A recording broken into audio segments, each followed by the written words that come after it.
కౌసల్యా సుప్రజా రామ పూర్వా సంధ్యా ప్రవర్తతే ఉత్తిష్ఠ నరశార్దూల కర్తవ్యం దైవమాహ్నికం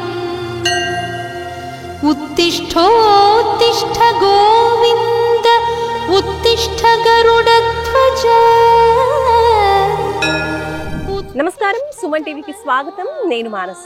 ఈరోజు మనము హైదరాబాద్ నుంచి 212 కిలోమీటర్ల దూరంలో ఉన్నటువంటి వేదాద్రి నరసింహస్వామి క్షేత్రానికి వచ్చేసాము. ఇది ఎగ్జాక్ట్ గా ఆంధ్రప్రదేశ్ లో కొలువై ఉంది.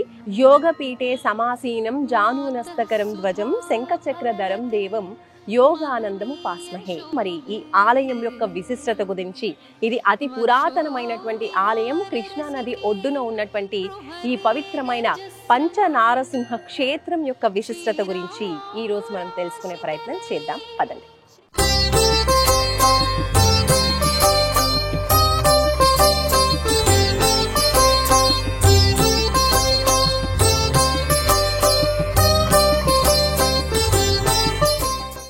వేదాద్రి శ్రీ యోగానంద నరసింహస్వామి క్షేత్రంలో ఉన్నాము మనము. ఇక్కడ నా వెనకాల మీరు చూస్తున్నారు కదా, తూర్పు రాజగోపురం, అలాగే వెనుక వైపున ఇంకో రాజగోపురం ఉంటుంది, పడమటి రాజగోపురం. ఇలా 2 రాజగోపురాలు ఉంటాయి. ఈ ఆలయం యొక్క ప్రతిష్ట చాలా చాలా గొప్పది. ఇది ఎలా అంటే స్వయంభూ నరసింహస్వామి వెలిసినటువంటి క్షేత్రం అన్నమాట. ఇక్కడ పంచ నరసింహస్వాముల్ని మనం చూడొచ్చు, అందుకనే పంచనారసింహ క్షేత్రం అని కూడా అంటుంటారు. మరి అటువంటి పవిత్రమైనటువంటి ఈ ఆలయంలోకి ప్రవేశిద్దాం, పదండి.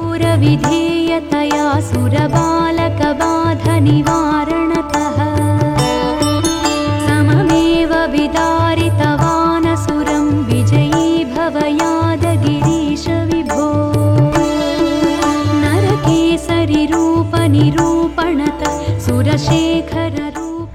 ఇందాక మనము తూర్పు రాజగోపురం చూసాము, ఇప్పుడు ఇది పశ్చిమ రాజగోపురం అండి. అలాగే ఆలయంలో కూడా మనకి నరసింహస్వామి పశ్చిమ ముఖానే ఉంటారనమాట, అంటే ఇటువైపు ఫేసింగ్ గానే ఉంటారు. అండ్ అలాగే ఇప్పుడు రాజగోపురం చూస్తున్నారు కదా, రాజగోపురానికి ఎదురుగా మనం ఇలా స్టెప్స్ దిగేసి వెళ్తే గనక మనకి ఇదంతా కూడా చూడొచ్చు. చక్కగా కృష్ణా నది పారుతూ ఉంది. కృష్ణా నది ఒడ్డునే మనకి వేదాద్రి నరసింహస్వామి ఆలయం కొలువై ఉంది. అక్కడ మీరు చూస్తున్నారు కదండి, నామాలతో కనిపిస్తున్నటువంటి పెద్ద కొండ, అదే సాలగ్రామం. బ్రహ్మచే ప్రతిష్ఠింపబడినటువంటి సాలగ్రామం అన్నమాట. ఇది కూడా నరసింహస్వామి అని నమ్ముతూ ఉంటారు, కొలుస్తూ ఉంటారు. ఇంకా వ్యూ అంతా కూడా మీరు చూడొచ్చు, కృష్ణా నది కనిపిస్తూ ఉందో, చాలా బ్యూటిఫుల్ వ్యూ పాయింట్ అని కూడా చెప్పొచ్చు. యాత్రికులు చక్కగా దేవుణ్ణి దర్శించుకొని ఇక్కడ ఆహ్లాదకరంగా తమ సమయాన్ని ఇక్కడ స్పెండ్ చేస్తూ ఉంటారు. అయితే ఇక్కడ స్నానం చేసిన తర్వాత కూడా వచ్చేసి ఆలయంలో స్వామిని దర్శించుకుంటూ ఉంటారు. పంచ నరసింహ క్షేత్రాలు ఉన్నాయి ఇక్కడ. అందులో ముఖ్యంగా మనం ఇప్పుడు లోపలికి వెళ్ళి చూద్దాము నరసింహస్వామి. పదండి.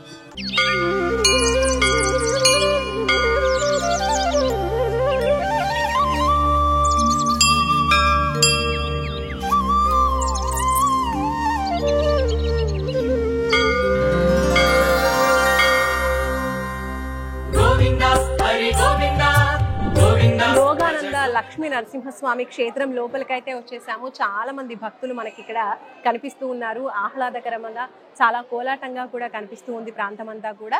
ఇక్కడ మనం చూడొచ్చు ఆలయం ధ్వజస్తంభం కూడా కనిపిస్తుంది. లోపలికి వెళ్ళిపోదాము. అండ్ లోపలికి వెళ్లే కన్నా ముందు ఇక్కడ మనకి స్వామి వారికి నిత్యం కూడా ఎన్నో ప్రత్యేకమైన పూజలు, వార్షికోత్సవాలని నిర్వహిస్తూ ఉంటారు, రథోత్సవాలు నిర్వహిస్తూ ఉంటారు. అలా మనకి చూడొచ్చు ఉత్సవమూర్తులని ఈ రథాల పైన ఊరేగించడం అనేది జరుగుతుంది. వీటికి సంబంధించిన రథం ఇవన్నీ కూడా మనం చూడొచ్చు. ఇక ఇప్పుడు మనం ఆలయం లోపలికి వెళ్ళిపోయి స్వామి వారిని దర్శించుకుందాం, పదండి.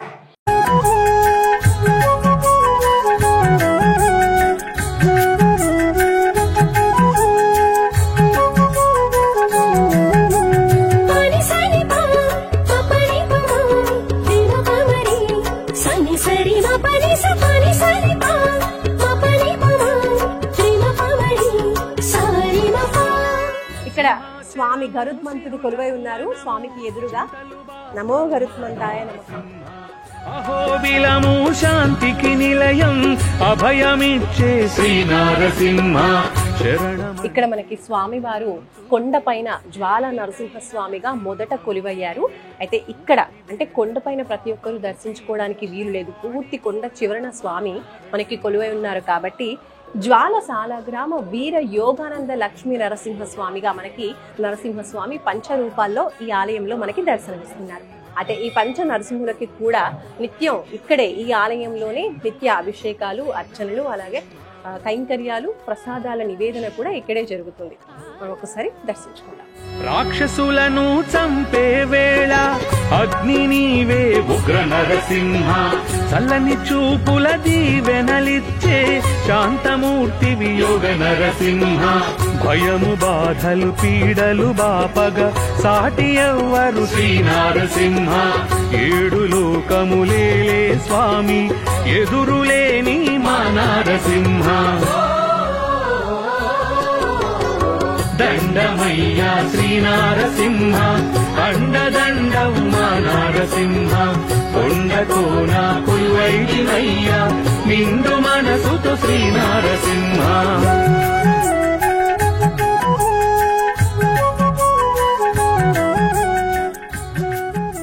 శ్రీ యోగానంద లక్ష్మీ నరసింహస్వామి వారి ఆలయం యొక్క విశిష్టత గురించి తెలియజేయడానికి మనతో పాటు ప్రధాన అర్చకులు శ్రీధరాచార్య గారు ఉన్నారు. వారితో మాట్లాడతారు.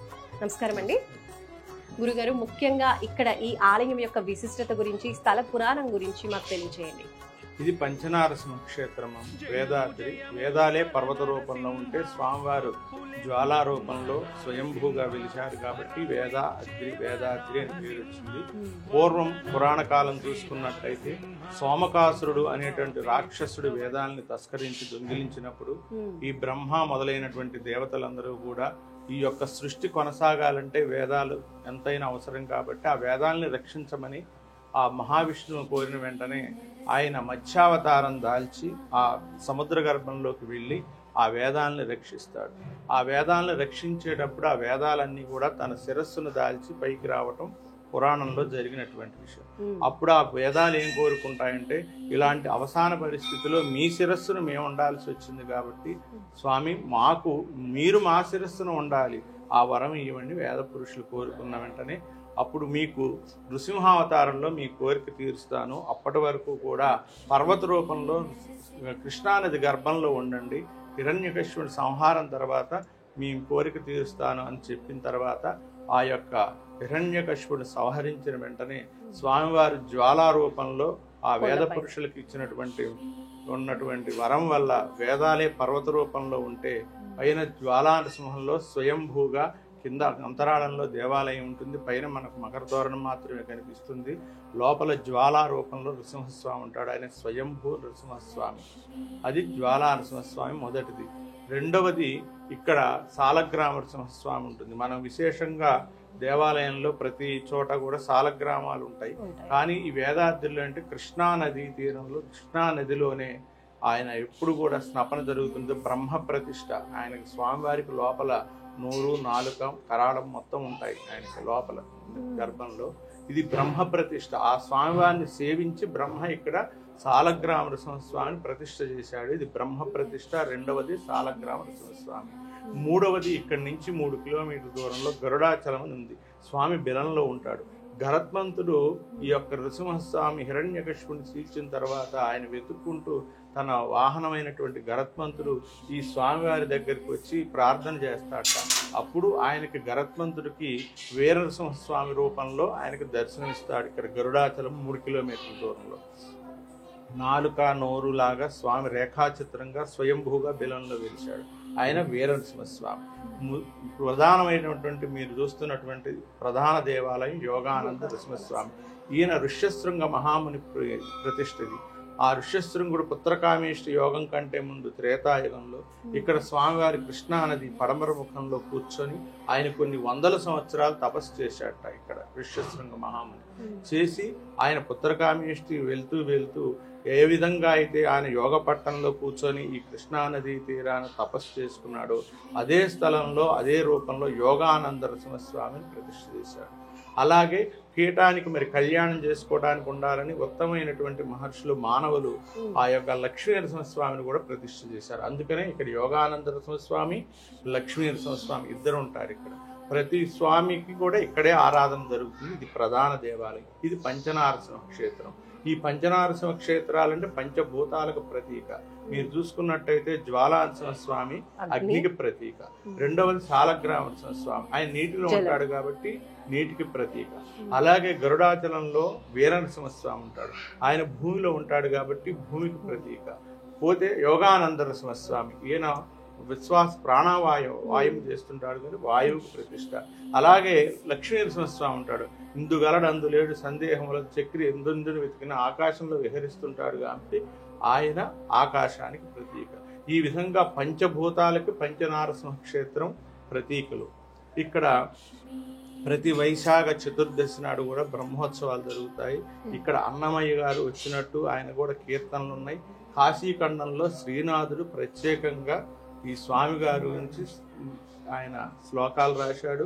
ఈ విధంగా నారాయణ తీర్థుల వారు ఇక్కడే ఆయనకి కులదైవం, ఆయనకి ఇక్కడ ఆయన కీర్తనలు ఉంటాయి. ఇది చాలా పురాతనమైన క్షేత్రం.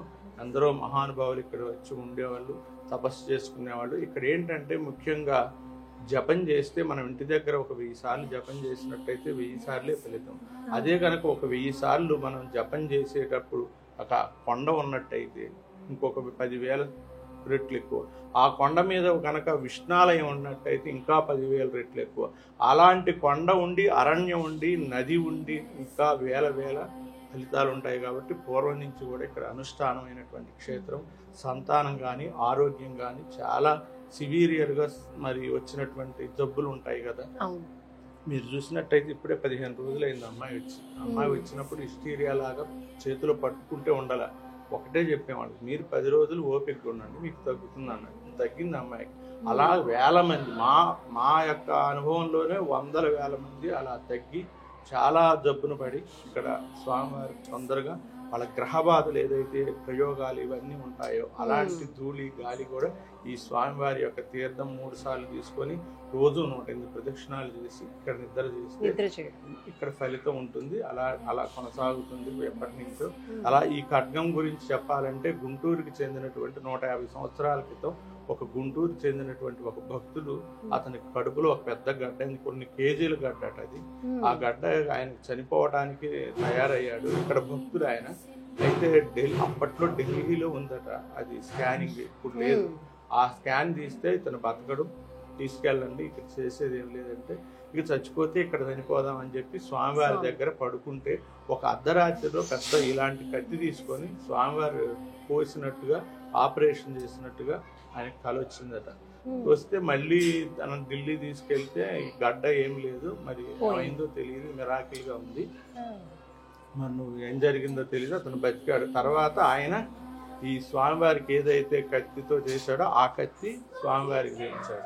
అప్పటి నుంచి ఇప్పటి వరకు కూడా వీళ్ళకి ఎవరికైనా ఆరోగ్యం బాగాలేకపోతే ఆరోగ్యం కొరకు ఈ ఖడ్గం స్పర్శ చేస్తే వాళ్ళకి ఆరోగ్యం కలుగుతుందని చెప్పి తమిళనాడులో వార్తల్లో అటు రాయటం వల్ల తమిళనాడు వాళ్ళు ఎక్కువ ఈ మధ్య కాలంలో ఎక్కువగా ఈ స్పర్శని పొందుతున్నారు. ఇది ఖడ్గం యొక్క చరిత్ర. పవిత్రోత్సవాలు ఆషాఢ ఏకాదశ పౌర్ణానికి పవిత్రోత్సవాలు జరుగుతుంటాయి.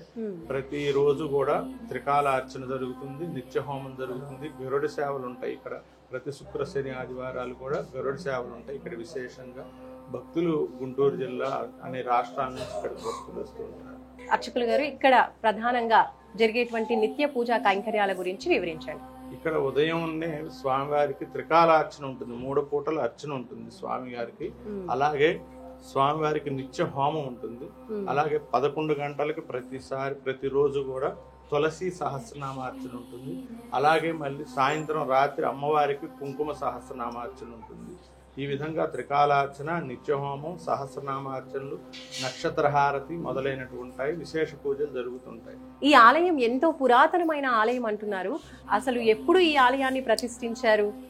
ఇది కాశీఖండంలో దీని చరిత్ర ఉంది. బ్రహ్మాండ పురాణంలో కూడా ఈ వేదాద్రి యొక్క క్షేత్ర మహత్యం చెప్పింది. కాశీఖండంలో శ్రీనాథుడు ప్రత్యేకంగా ఈయన రచించాడు దీంట్లో. అయితే ఇది పురాతన క్షేత్రం. ఈ దేవాలయాలు ఎన్ని దేవాలయాలు, స్వయంభూ క్షేత్రం. ఈ దేవాలయం ఎన్నిసార్లు నిర్మించారో తెలియదు. స్వామివారి మటుకు త్రేతాయుగంలో ఋష్యశృంగ మహాముని ప్రతిష్ట. ఋష్యశృంగుడు అంటే మనకి రాములు వారు ఉత్తరగామిష్టి యోగం చేసినటువంటి మహర్షి. అంటే రామావతారానికి ముందే ఈయన ప్రతిష్ఠ జరిగినట్టు ఉన్నది కదా. చాలా పురాతనమైన క్షేత్రం. అయితే దేవాలయాలు రెడ్డి రాజుల టైంలో కూడా కట్టించారు. తర్వాత ఈ యొక్క తుష్కరుల యొక్క దాడులు కూడా జరిగినాయి. ఆ శాసనాలన్నీ ఉన్నాయి తుష్కరుల దాడి జరిగినట్టుగా.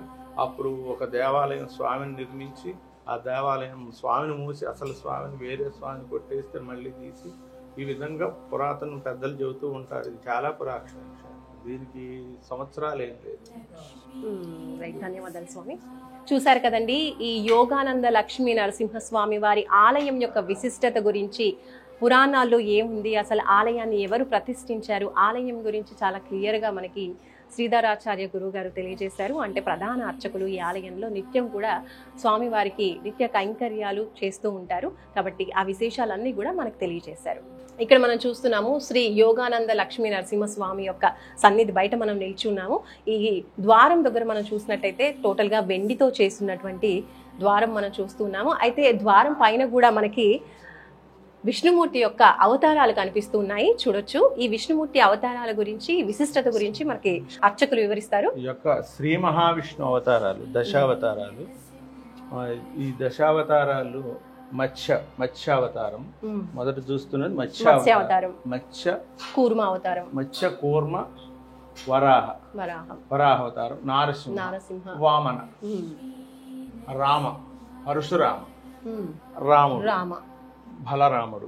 ఇది చూశారు కదా, ఈ బలరాముడికి ఇది మనకు నాగలి ఉంటుంది, కోదండ రాముడికి కోదండం ఉంటుంది, పరశురాముడికి గొడ్డలు ఉంటుంది. ఆయన రామో రామశ్చ రామ, బుద్ధశ్చ కల్కిమేవచ. ఈయన కల్కి. బుద్ధుడు అంటే కొన్ని చోట్ల బుద్ధుడు పెడతారు, కొంతమంది కృష్ణుని పెడతారు.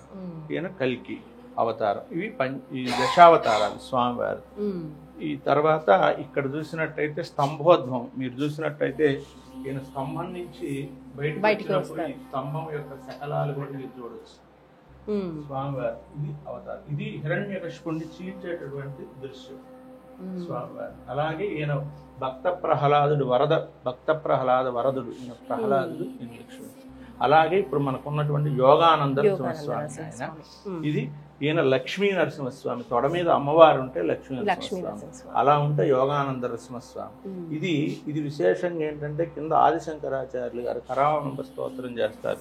అప్పుడు ఒక బలి ఇవ్వటానికి ఆదిశంకరాచార్యులు గారిని పడుకోబెట్టినప్పుడు ఆ నృసింహావతారంలో వచ్చి ఆయన్ని, అంటే ఆయనకి ఆయనంతటగానే ఆయన బలి కోరుకుంటే వరం ఇస్తారు, వస్తా అంటాడు. ఆయన పద్మపాదుడు అనే శిష్యుడికి వచ్చి నృసింహావతారం వచ్చి ఆయనకి ఒంటి మీదకి వాడిని చీల్చి చండాడతాడు, ఆ కాపాలికుడిని.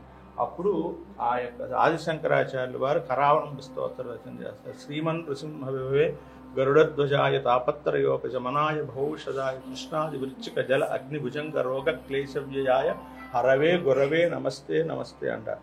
మమదేహి కరావలంబ అని చేతులు జాచి నాకు చేయూతని స్వామి అంటాడు. అటువంటి దృశ్యాన్ని మన ధర్మకర్తలు ఎవరైతే ఉన్నారో వారు వెలగపూడి ఇందిరాదత్ గారు వారి యొక్క ఆధ్వర్యంలో ఇవన్నీ చేయించడం జరిగింది. ఆ దృశ్యం మటుకు చాలా విశేషమైనటువంటి దృశ్యం. అలాగే అమ్మవార్లకు కూడా చేయించారు, చెంచులక్ష్మి, గజలక్ష్మి. ఇక్కడ శ్రీ యోగానంద లక్ష్మీ నరసింహస్వామి ఆలయంలోనే మనం ఇంకా అమ్మవారి ఆలయాన్ని కూడా చూడొచ్చు. ఇక్కడ నరసింహస్వామి మనకి శ్రీదేవి భూదేవి సమేతుడై వెలిశారనమాట. దానికి ప్రతీకగానే ఇక్కడ మనకి చెంచులక్ష్మి అమ్మవారి ఆలయం ఇటువైపున కనిపిస్తుంది. అలాగే అటువైపున శ్రీ రాజ్యలక్ష్మి అమ్మవారి ఆలయం కూడా కనిపిస్తుంది. ఈ ఇద్దరి అమ్మవార్లకి కూడా విశేషంగా పూజాది కైంకర్యాలు ప్రతినిత్యం ఇక్కడ నిర్వహిస్తూ ఉంటారు. సో ఆలయం లోపల మనం చూసాము, ఇంకా బయట కూడా చాలా కోలాహలంగా భక్తులు మనకు కనిపిస్తూ ఉన్నారు. ప్రతి ఆలయానికి కూడా క్షేత్ర పాలకులు అంటూ ఉంటారు. మరి ఈ క్షేత్రానికి సంబంధించి ప్రత్యేకించి శ్రీ విశ్వేశ్వర స్వామి ఆలయం మనకు కనిపిస్తుంది అటువైపున. ఇదే ఆలయం అన్నమాట. ఋష్యశృంగ మహర్షి ఎవరైతే ఈ ఆలయంలో స్వామివారిని ప్రతిష్ఠించారో ఆ మహర్షియే ఇక్కడ క్షేత్ర పాలకులుగా ఇక్కడ ఈశ్వరుణ్ణి ఏర్పాటు చేయడం, అంటే స్థాపించడం జరిగింది. మరి ఆ ఆలయాన్ని కూడా చూద్దాం పదండి ఇటువైపుగా.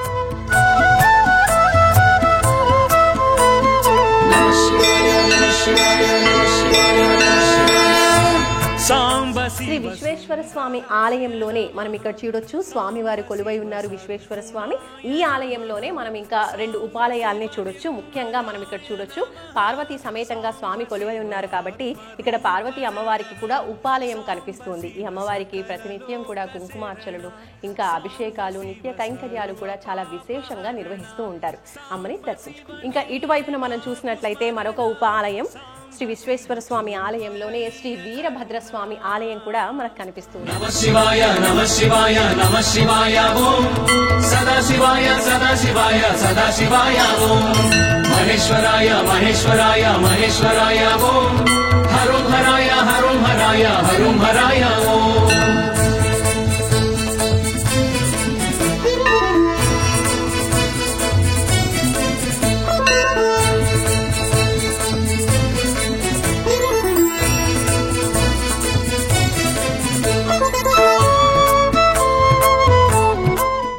అయితే ఈ ఆలయం యొక్క టైమింగ్ గురించి అలాగే ఇంకా ఆలయం యొక్క విశిష్టత గురించి మనకి ఈవో సురేష్ బాబు గారి మాటల్లో తెలుసుకుందాం. సురేష్ బాబు గారు నమస్కారం అండి. సురేష్ బాబు గారు, ఎంతో పవిత్రమైనటువంటి ఈ ఆలయానికి నిత్యం చాలా మంది భక్తులు వస్తూ ఉంటారు. అటు తెలంగాణ నుంచి ఆంధ్రప్రదేశ్ నుంచి కూడా ఎంతో మంది భక్తులు ఆలయానికి వస్తూ ఉంటారు. కాబట్టి ముందుగా ఈ ఆలయం యొక్క టైమింగ్ గురించి మాకు తెలియజేయండి. జై శ్రీ యోగానంద లక్ష్మీ స్వామి. ఆ యోగానంద లక్ష్మీ స్వామి దేవస్థానం వేదాద్రి గ్రామం జగ్గేపేట మండలం ఎన్టీఆర్ డిస్టిక్లో ఉందండి. ఇది ఈ దేవస్థానం ఉదయం 6:30కి భక్తులకు దర్శనం ఇస్తామండి. 6:30 నుంచి 7:30 వరకు దర్శనం ఇస్తాము. 7:30కి నైవేద్యానికి మళ్ళీ ఆపి 8:30 చేస్తామండి. 8:30 నుంచి 1 గంట వరకు మళ్ళీ భక్తులకి దర్శనం ఇస్తాము. ఇందులోనే మళ్ళీ శక్తి పూజలని కార్యక్రమాలు కూడా జరుగుతాయండి. 1 గంటకి మళ్ళీ స్వామివారికి నైవేద్యం పెట్టి స్వామివారి ఆలయం క్లోజ్ చేస్తాం జరుగుతుంది. అలాగే మళ్ళీ 3 గంటలకు తెస్తారు. 3 గంటల నుంచి రాత్రి 8:30 వరకు కూడా వచ్చే భక్తులందరికీ కూడా ఇబ్బంది లేకుండా వాళ్ళకి క్యూ లైన్ మెయింటెనెన్స్ కానీ ఇవన్నీ చేస్తారు. వాటర్ మెయింటెనెన్స్ ఇవన్నీ కూడా చేస్తాం. వచ్చిన భక్తులందరికీ తీర్థ ప్రసాదాలు అవన్నీ కూడా దేవాదాయ ధర్మదాయ సేకరణ ఏర్పాటు చేస్తుంది. అలాగే మేము వచ్చేప్పుడు కూడా చూసాము నిత్యాన్నదాన సత్రమే మాకు కనిపించింది. సో ఆ విశిష్టత గురించి తెలియజేయండి. ఈ దేవస్థానంలో నిత్య అన్నదానం ఉందండి. నిత్య అన్నదానం సత్రం కాదు, నిత్య అన్నదానం పథకం ఉందన్నమాట అండి. మనం వచ్చే భక్తులను బట్టి మామూలు రోజుల్లో 100 మంది దాకా ఏర్పాటు చేస్తాము. విశిష్టమైన రోజుల్లో వచ్చే భక్తులందరికీ కూడా ఇబ్బంది లేకుండా అన్నదానం ఉంటుందండి. అలాగే ఈ పర్వదినాల్లో మాకు అన్నదానానికి వచ్చే డోనర్స్ నుంచి కూడా మేము డొనేషన్స్ తీసుకుంటాం. మా ఈ దేవస్థానానికి ముఖ్యంగా ఏంటంటే డొనేషన్ ఇచ్చే వాళ్ళకి ATG కూడా ఉందండి. మాకు ATG కూడా ఉంది కాబట్టి వాళ్ళకి ట్యాక్స్ ఎగ్జంప్షన్ అయి ఉంటాయి కాబట్టి కొంతమంది మాకు డొనేషన్ ఇచ్చేవాళ్ళు కూడా ఉంటారు. ఈ బ్రహ్మోత్సవాలు ఇలాంటి సందర్భంలో మాకు వంశవాద ధర్మకర్త గారైన వెలపూడి ఇంద్రరత్నం గారు ఉదయం నుంచి సాయంకాలం వరకు వచ్చే వాళ్ళందరికీ భోజనాలు కానీ ఇవన్నీ కూడా వాళ్ళు కూడా ఏర్పాటు చేస్తారు. అలాగే ఈ దేవస్థానానికి వాళ్ళు ఫౌండర్స్ కాబట్టి వంశవాద ధర్మకర్తలు కాబట్టి దీనికి కావాల్సిన ఏర్పాట్లు ఏమైనా ఉంటే వాళ్ళు కూడా మాకు ప్రతిదీ కూడా అందజేస్తడం జరుగుతుంది. ఎన్నింటిలో కూడా మేము దేవాదాయ ధర్మదాయ శాఖ తరఫున మేమంతా కూడా ఒక పద్ధతిలో సక్రమంగా చేస్తూ విశేషం జరుగుతుంది. అలాగే స్వామి వారికి విశేషంగా కళ్యాణోత్సవం కూడా ప్రతి సంవత్సరం నిర్వహిస్తూ ఉంటారని ఆచార్యులు వారు తెలియజేశారు. కాబట్టి ఆ నిత్యం జరిగేటువంటి కళ్యాణోత్సవానికి దాదాపు ఎంతమంది భక్తులు వస్తూ ఉంటారు, అప్పుడు ఎటువంటి కార్యక్రమాలు నిర్వహిస్తూ ఉంటారు? కళ్యాణోత్సవాలు మొత్తం ఈ నెల 7వ తారీఖు నుంచి 14వ తారీఖు వరకు జరుగుతున్నాయండి మనకి. అయితే ముఖ్యంగా మనకి 11వ తేదీన కళ్యాణం జరుగుతుంది. స్వామివారికి ఇక్కడే కళ్యాణం చేస్తాము. ఈ కళ్యాణం ఇక్కడ భక్తులందరికీ సరిపోదు కాబట్టి లోపల కూర్చున్న భక్తుల వరకు కళ్యాణం పెడతాం. బయటకు ఉన్న వాళ్ళకి కూడా LEDలు పెట్టి వాళ్ళు కూడా కళ్యాణం చూడడానికి ఏర్పాటు చేస్తాం జరుగుతుందండి. అలాగే వచ్చే సుమారు మేము 15 నుంచి 20,000 మంది దాకా కళ్యాణానికి వస్తారు. వాళ్ళందరూ కూడా దేవాదాయ ధర్మదాయ శాఖ తరఫున ఏర్పాట్లన్నీ కూడా చేసుకోవడం జరుగుతుంది. థ్యాంక్ యూ సురేష్ బాబు గారు. సో ఆలయం టైమింగ్ గురించి అలాగే నిర్వహణ ఏ విధంగా జరుగుతుంది, ఎండోమెంట్ తరఫున చాలా చక్కగా నిర్వహణ చేస్తూ ఉన్నారు. ధన్యవాదాలు. చూసారు కదండి, ఆలయ ఈవో మనకి కళ్యాణోత్సవం గురించి చెప్తున్నారు. ఇక్కడ స్వామి వారికి ప్రత్యేకంగా ప్రతి సంవత్సరం కూడా కళ్యాణోత్సవం చాలా అద్భుతంగా అంగరంగ వైభవంగా నిర్వహిస్తూ ఉంటారు. అయితే ఈ సంవత్సరం వచ్చేసి మే 7th నుంచి 14th వరకు అంటే 7 రోజులు చక్కగా అంగరంగ వైభవంగా స్వామి వారికి కళ్యాణోత్సవం నిర్వహించబోతున్నారు. ఇక్కడ విశేషంగా VL ఇంద్రదత్ వారు ఆలయం యొక్క నిర్వహణ, అలాగే ప్రతినిత్యం కూడా ఇక్కడ స్వామి వారికి కళ్యాణోత్సవం నిర్వహిస్తూ ఉంటారంట. ప్రత్యేకించి కళ్యాణానికి వచ్చే భక్తులందరికీ కూడా విశేషంగా ఆ రోజున అన్నదానం కూడా ఎంతో చక్కగా నిర్వహిస్తూ ఉంటారు. ఇంకా ఆలయానికి సంబంధించి వచ్చేస్తే మనకి ఈ కళ్యాణోత్సవానికి సంబంధించి మనం ఇప్పుడు చూడొచ్చు, సమ్మర్ వచ్చేసింది కాబట్టి చక్కగా చలువ పందిర్లు కూడా ఏర్పాటు చేశారు. పైన మీరు చూసినట్లయితే వచ్చే భక్తులకి ఎలాంటి అసౌకర్యాలు కలగకుండా అన్ని ఏర్పాట్లు అనేవి కూడా ముందు నుంచి ప్లాన్ చేసుకుంటూ ఉన్నారు. అండ్ అలాగే కళ్యాణోత్సవమే కాకుండా ప్రతినిత్యం వచ్చే భక్తులకి కూడా ఎండ తగలకుండా ఇప్పుడు కొండపైన ఉంది కాబట్టి ఇక్కడ శాశ్వతంగా ఇక్కడ పందిర్లు లాగా మనకి షెడ్స్ లాగా ఏర్పాటు చేశారు. ఇది వచ్చేసి చలువ పందిర్లు. స్వామికి ఎదురుగా అంటే ఆలయం మనం లోపలికి రాగానే కూడా బయట అలాగే లోపల కూడా మనకి చలువ పందిర్లు కనిపిస్తున్నాయి. చాలా చక్కగా నీరు అలాగే ఆహారం ఇలాంటివి ఇంకా ఏర్పాట్లు ఏ విషయంలో కూడా ఏ ఇబ్బందులు కలగకుండా చక్కగా అన్ని ఏర్పాట్లు కూడా నిత్యం చేస్తూ ఉన్నారు. ఇక్కడ స్వామివారికి నిత్యం ప్రతి సంవత్సరం కూడా కళ్యాణోత్సవం జరుగుతుంది. అలాగే ఈ స్వామివారి మండపంలో స్వామివారి సన్నిధిలో బయట మనం చూసినట్లయితే కళ్యాణ మండపం కూడా కనిపించింది. అక్కడ కూడా కళ్యాణం జరుగుతుంది అనమాట. అంటే మనలాంటి భక్తులు చాలా మంది కూడా దేవుడి సన్నిధిలో కళ్యాణం చేసుకున్నట్లయితే వాళ్ళ వైవాహిక జీవితం బాగుంటుంది అన్న ఉద్దేశంతో స్వామివారి కృప కోసం ఇక్కడ ఆలయంలో కూడా కళ్యాణం చేయించుకుంటూ ఉంటారు. అలా మనం ఇక్కడ చూసాము. కొత్తగా నవ దంపతుల్ని కూడా మనం చూడడం జరిగింది. ఈ రోజే వాళ్ళు ఇక్కడ కళ్యాణం చేసుకున్నారు. ఇక్కడ విశేషంగా భక్తులందరూ కూడా స్వామివారి కోసం ఇక్కడ మాలధారణ చేస్తూ ఉంటారు. అలాగే మండల దీక్ష కూడా చేస్తూ ఉంటారు. అంటే 41 రోజులు కూడా నిత్యం ఇలా మాలధారణ చేస్తూ ఉంటారు. దీక్షగా స్వామికి ఈ మాలధారణ దీక్ష అనేది చేస్తూ ఉంటారు. మరి ఆ విశేషాల గురించి కూడా మనం ఇక్కడ కొంతమంది భక్తులు ఉన్నారు మాలధారణ చేసిన వాళ్ళు, వాళ్ళతో మనం మాట్లాడి తెలుసుకుందాం. నమస్తే అండి, మీ పేరు? లక్ష్మయ్య మేడం. ఎక్కడి నుంచి వస్తున్నారు? మాది ఖమ్మం జిల్లా నేలకొండపల్లి మండలం నాచిపల్లి గ్రామం. ఎప్పుడు వస్తుంటారా? ప్రతి సంవత్సరం వస్తాం మేడం. మీకు ఎలాంటి అనుభవాలు ఉన్నాయి? మాకు ఇక్కడ మంచి జరుగుతుంది స్వామి, మంచిగా ఉంటుంది, మంచిగా జరుగుతుందని ఇక్కడ ప్రతి సంవత్సరం మాలేసుకుంటాం. అమ్మ మీ పేరు? నా పేరు నాగమణి అండి. తెనాలి నుంచి వచ్చాను నేను. తెనాలి నుంచి వస్తున్నారు. 5 సంవత్సరాల కిందట వచ్చాను నేను స్వామివారిని చూస్తాను కళ్యాణానికి. అంతకుముందే వచ్చి వెళ్తా ఉండేదాన్ని. ఇక్కడ కళ్యాణం జరుగుతుంది చూసి వీళ్ళందరూ ఇంతమందిని చూసి చాలా సంతోషపడ్డాను. చూసి అక్కడ పడుకుంటే వీళ్ళు ఒక భక్తుడు మాలేసుకున్న ఆయన లాగా వచ్చి నువ్వు ఇక్కడ కొన్నాళ్ళు ఉండాలి నేను చెప్పేదాకా అని చెప్పాడు స్వప్నంలో. వచ్చిన కానీ అంతకుముందు నుంచే నేను అక్కడ నాకు చాలా సీరియస్గా ఉండేది, తగ్గుతూ ఉండేది, హాస్పిటల్లో ఉండేదాన్ని. ఆరోగ్య సమస్యలు వచ్చేది. అయితే అందువల్ల స్వామి ఇక్కడ ఉండమన్నాడని నాకు తెలియదు. అయితే 3 సంవత్సరాలు మాల వేసుకోమని 3 సంవత్సరాలు కూడా చూపిస్తున్నాడు స్వామి గారు. వేసుకున్నాను. ఇంకా వేసుకున్న తర్వాత ఎలా అనిపిస్తుంది? వేసుకున్న తర్వాత అంతకుముందు బాగా నీరసంగా ఉంది. కాళ్ళు అరికాళ్ళు కూడా పోట్లు, అరిచేతులు పోట్లు, తిమ్ముర్లు అవి తగ్గినాయి. బాగానే ఉంది. ఎక్కువసేపు మాట్లాడలేను, ఎక్కువ దూరం నడవలేను. అలాంటిది నడుపుతున్నాను, బాగానే ఉంటుంది. మాట్లాడుతున్నారు. రైట్ అమ్మా, థ్యాంక్ యూ. చూస్తున్నారు కదండి, తన స్వయం అనుభవం తెలియజేస్తున్నారు. ఇప్పుడు ఇంకొకరు ఉన్నారు, మాట్లాడదాం. నమస్తే అండి, మీ పేరు? నరసింహ గారు. ఎక్కడి నుంచి వస్తున్నారు? దొడదారపాడు, ఏర్లపాడు మండలం. ఎన్నేళ్ల నుంచి చేసుకుంటున్నారు? 10 సంవత్సరాల నుంచి. దేవుడి కళ్ళకి వచ్చింది, మాల వేసుకున్నాం, బాగుంది. ఇప్పుడు పిల్లల పెళ్లిళ్ళు అయినాయి, ఇల్లు కట్టుకున్నా, బాగుంది, సంతోషంగా. మాల తీసుకున్నా, స్వామికి దిష్ట చేస్తున్నా, పూజ చేసుకుంటున్నా. మీ పేరండి? ఎక్కడి నుంచి వస్తున్నారు? నా పేరు గోపి అండి, మా తొర్లపాడు నుంచి వస్తున్నారు. ఓకే, సో మీరు ఎప్పటి నుంచి వేసుకుంటున్నారు? నేను ఈ సంవత్సరం వేసుకున్నాను అండి. మాల వేసుకోవాలని ఎందుకు అనిపించింది? ఎవరు చెప్పారు?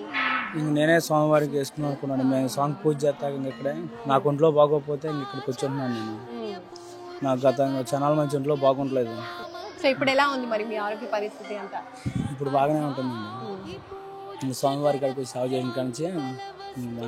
సో చూస్తున్నారు కదండి, ఎంతో మంది భక్తులు ఇలా మాలలు వేసుకుంటున్న వాళ్ళు, అలాగే నిత్యం కూడా వచ్చి స్వామిని దర్శించుకుంటున్న వాళ్ళు చాలా మంది ఉన్నారు.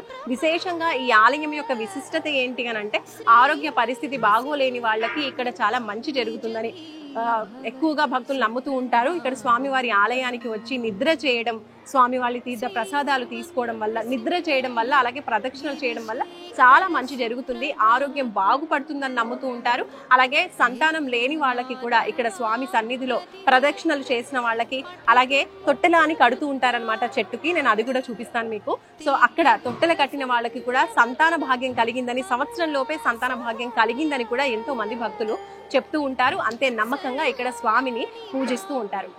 సింహాచలము సిరులకు వనము, చింతలు బాపే మా నారసింహ, అహోబిలము శాంతికి నిలయం, అభయం. మనం ఆలయంలో చూసాం కదా, స్వామివారు కత్తి గురించి చాలా విశేషంగా తెలియజేశారు అర్చకులు.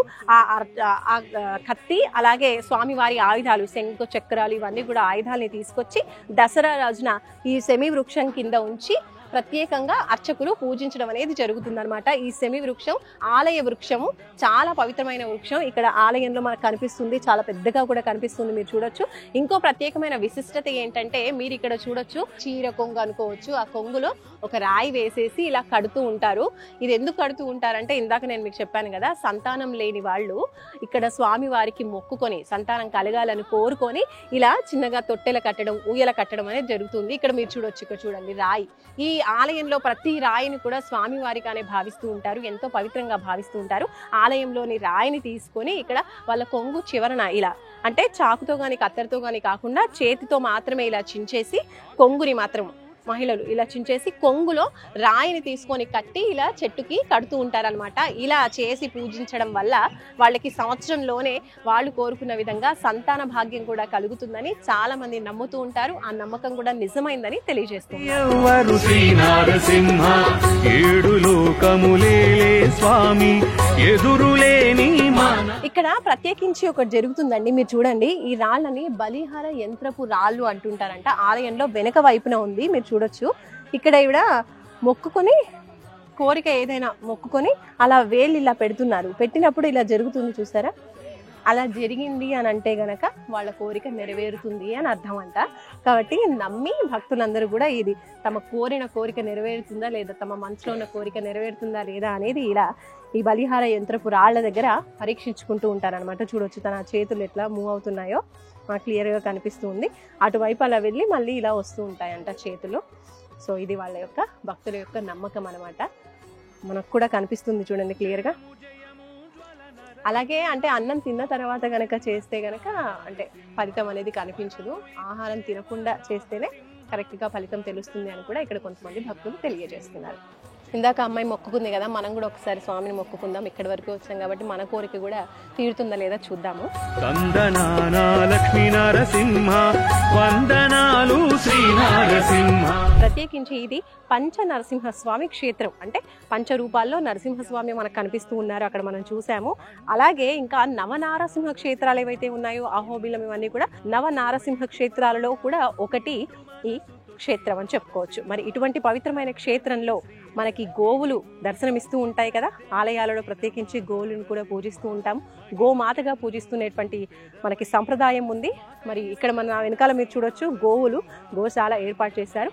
ఇక్కడ ఏంటంటే గోవులని పూజిస్తూ ఉంటారు. ప్రత్యేకించి గోవుల నుంచి వచ్చినటువంటి పాలతో స్వామివారికి అభిషేకం ఇంకా ప్రసాదాలు ఇవన్నీ కూడా చేస్తూ ఉంటారు అనమాట. అందుకని ఇక్కడ ఇంకా అలాగే మనం ఇటువైపు చూసినట్లయితే గనక కొండ, మనకి నరసింహస్వామి ఎప్పుడైనా కూడా కొండల మధ్యన కొండ పైన మనకి స్వయంభుగా వెలుస్తూ ఉంటారనేది మనం చూస్తూ ఉన్నాము ఆలయాలలో. అలాగే ఇక్కడ కూడా అంతే అనమాట. పైన మనకి ఉగ్ర నారసింహుడుగా వెలిసారంట స్వయంభుగా. అది ఎక్కడ ఆ కొండ పైన అనమాట. సో మానవులు ఆ కాలంలో అక్కడికి స్వయంగా వెళ్ళి స్వామిని దర్శించుకునే అవకాశం కొంచెం కష్టంగా ఉండేది. కాబట్టి ఆ స్వామిని ప్రసన్నం చేసుకుని మళ్ళీ ఇక్కడ మనకి పంచ నరసింహులుగా ఇక్కడ స్థాపించడం, స్వామివారిని ప్రతిష్ఠించడం, పూజించడం అనేది జరుగుతుంది. సో అలా ఋష్యశృంగ మహర్షి అక్కడ స్వామివారిని జ్వాలా నరసింహుడుగా ఉన్నటువంటి స్వామివారిని ప్రసన్నం చేసుకుని ఇక్కడ మళ్ళీ ప్రతిష్ఠించడం జరిగిందనమాట. ఇంకా మనం ఇక్కడ చూసినట్లయితే ఆ కాలంలో కొండ చాలా అంటే చిన్నగా స్పేస్ కొంచెమే ఉండేసి జస్ట్ ఆలయంలోకి ఇట్లా ఉంగి పూజారి వెళ్ళి పూజాది కార్యక్రమాలు చేయడం అనేది జరిగేదంట. దాని తర్వాత కొంచెం డెవలప్మెంట్లో భాగంగా ఎండోమెంట్లో చేరిన తర్వాత అలాగే భక్తుల కోసం సౌకర్యార్థం కూడా కొండని చెక్కడం అనేది జరిగింది. మీరు ఇక్కడ చూడొచ్చు, ఇక్కడ కొండ అంతా కనిపిస్తూ ఉంటుంది. సో ఈ కొండ అంతా కూడా కొంచెం స్పేస్ని క్రియేట్ చేయడం కోసం కొండని చెక్కడం జరిగింది. ఆ తర్వాత డెవలప్మెంట్లో భాగంగా కొంచెం విస్తరించారనమాట ఆలయాన్ని. ఎంతో పవిత్రమైనటువంటి ఆలయం ఇది. సో ఆ పైన మనము స్టెప్స్ ద్వారా కూడా పైకి చేరుకొని జ్వాలా నరసింహస్వామిని అక్కడ చూడొచ్చు. సో ఒకసారి చూద్దాం. వేదాద్రి నరసింహస్వామి ఆలయంలో మనము జ్వాలా నరసింహస్వామి ముఖ్యంగా మొదటగా వెలిశారు అని మనం మాట్లాడుకున్నాము. అండ్ స్టెప్స్ ద్వారా పైకి వెళ్ళొచ్చు అని అక్కడ చూపించాను కదా. సో ఇప్పుడు ఆ స్టెప్స్ ఎక్కేసి నేనైతే పైకి వచ్చేసాను, మీరు చూడొచ్చు అనమాట. మెట్ల ద్వారం కూడా రావచ్చు, అంటే మెట్లకి కూడా రావచ్చు. లేదు మెట్ల ద్వారం ద్వారా రాలేని వాళ్ళు కార్ త్రూ కూడా రావచ్చు. అక్కడ వైపు మీరు చూస్తున్నారు కదా రూట్. సో అటు నుంచి అంటే బైక్ ఆర్ కార్ త్రూ కూడా పైకి వచ్చేయచ్చు. పంచ నరసింహస్వామిని దర్శించుకున్న తర్వాత అయినా సరే కంపల్సరీ ఈ జ్వాలా నరసింహస్వామిని దర్శించుకోకుండా అయితే ఎవరూ వెళ్ళరనమాట. ఎందుకంటే మెయిన్గా మొదటగా వెలిసింది మాత్రం ఈ జ్వాలా నరసింహస్వామి. కాబట్టి అక్కడికి వెళ్ళేసి మనం స్వామిని దర్శించుకుందాం పదండి. సో స్టెప్స్ త్రూ మనం పైకి వచ్చేసామన్నమాట. ఇక్కడ చూడొచ్చు ఇంకా మొదటగా జ్వాలా రూపంలో వెలిసినటువంటి జ్వాలా నరసింహస్వామి ఇక్కడే కొలువై ఉన్నారు. ఇక్కడ మనకి నరసింహస్వామి మనకి జ్వాలా తోరణం రూపంలో కనిపిస్తూ ఉన్నారు, చూడొచ్చు మనకు. అయితే అంతరాలంలో స్వామి జ్వాలా రూపంలో ఉంటారని చెప్పి భక్తులు విశ్వసిస్తూ ఉంటారు. అప్పట్లో ఎవరైతే పూర్వంలో అర్చించినటువంటి అర్చకులు ఉన్నారో వాళ్ళు చెప్పేటువంటి మాట అనమాట, అంతరాలంలో స్వామి ఉంటారని చెప్పేసి. అండ్ అలాగే ఎవరైనా సరే ఇప్పుడు ఈ వేదాద్రి ఆలయానికి వచ్చారంటే తప్పకుండా ఈ ఆలయానికి రావడం అనేది, ఇక్కడ స్వామివారిని దర్శించుకోవడం అనేది జరుగుతూ ఉంటుంది. సో మనం కూడా స్వామిని దర్శించుకుందాం. ఇక్కడ ఈ ఆలయానికి క్షేత్ర పాలకులుగా దక్షిణామూర్తి ఉన్నారని చెప్తూ ఉంటారు. సో ఆ స్వామి శివ రూపంలో ఇక్కడ మనకి లింగం రూపంలో కనిపిస్తున్నారు. సో దక్షిణామూర్తి ఈ ఆలయానికి క్షేత్ర పాలకులు. సో స్వామిని కూడా దండం పెట్టుకుందాం. ఇక్కడ జ్వాలా నరసింహస్వామిని దర్శించుకోవడానికి భక్తులే కాదండి, సప్త ఋషులు కూడా వస్తూ ఉంటారని నమ్ముతూ ఉంటారు. అయితే మనుషులు వచ్చినటువంటి దారిలో కాకుండా ఋషులు ఇక్కడ రహస్య గుహ ఉందని చెప్పి నమ్ముతూ ఉంటారు. ఆ గుహ నుంచి మనకి సప్త ఋషులు రావటం, స్వామివారిని అర్చించడం, అలాగే ఈ నరసింహస్వామి క్షేత్రాన్నే కాకుండా ఇంకా మనకి కనిపిస్తూ ఉంటాయి కదా నవనారసింహ క్షేత్రాలు. ఆ అన్ని నవనారసింహ క్షేత్రాలని కూడా ఈ సప్త ఋషులు దర్శించుకోవడం జరుగుతుంది అని కూడా భక్తులు విశ్వసిస్తూ ఉంటారు. అలాగే అర్చకులు కూడా చెప్తున్నటువంటి మాట.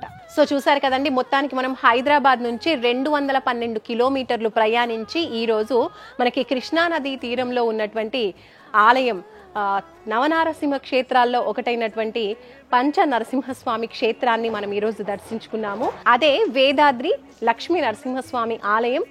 ఈ ఆలయం మనం చూసాము, ఇక్కడ జ్వాలా నరసింహస్వామిని దర్శించుకున్నాము. అలాగే పంచ నరసింహస్వామి క్షేత్రాన్ని కూడా ముందుగా మనం దర్శించుకున్నాము.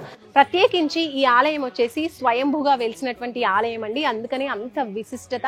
అలాగే ఈ ఆలయంలో దర్శించుకున్న వాళ్ళకి కూడా ఆరోగ్యం విషయంలో కూడా అనారోగ్యంతో బాధపడుతున్న వాళ్ళకి మంచి ఆరోగ్యం మెరుగైంది అని కూడా చెప్తూ ఉంటారు. అలాగే సంతానం విషయంలో కూడా చాలా మందికి కూడా సంతాన భాగ్యం కలిగింది అని నమ్ముతూ ఉంటారు. ప్రత్యేకించి ప్రదక్షిణలు కూడా ఈ ఆలయంలో నిద్ర చేయడం, అలాగే ప్రదక్షిణలకి కూడా చాలా ప్రత్యేకమైన స్థానం ఉంది. ఆరోగ్యం బాగోలేని వాళ్ళు ఎవరైనా సరే, ఏ నక్షత్రం వాళ్ళైనా సరే 27 ప్రదక్షిణలు చేసి స్వామిని తమ ఆరోగ్యం బాగుండాలని, లేదంటే వాళ్ళ కోరిక ఏదైనా వినవించుకున్నా కూడా అది న్యాయమైనదైతే నెరవేరుతుందని, అలాగే 54 ప్రదక్షిణలు 108 ప్రదక్షిణలు కూడా చేస్తూ ఉంటారు ప్రత్యేకించి. సో మొత్తానికి ఇది వేదాద్రిలో వెలిసినటువంటి వేదాద్రి యోగానంద లక్ష్మీ నరసింహస్వామి ఆలయం యొక్క విశిష్టత. చూస్తూనే ఉండండి సుమన్ టీవీ. నమస్తే.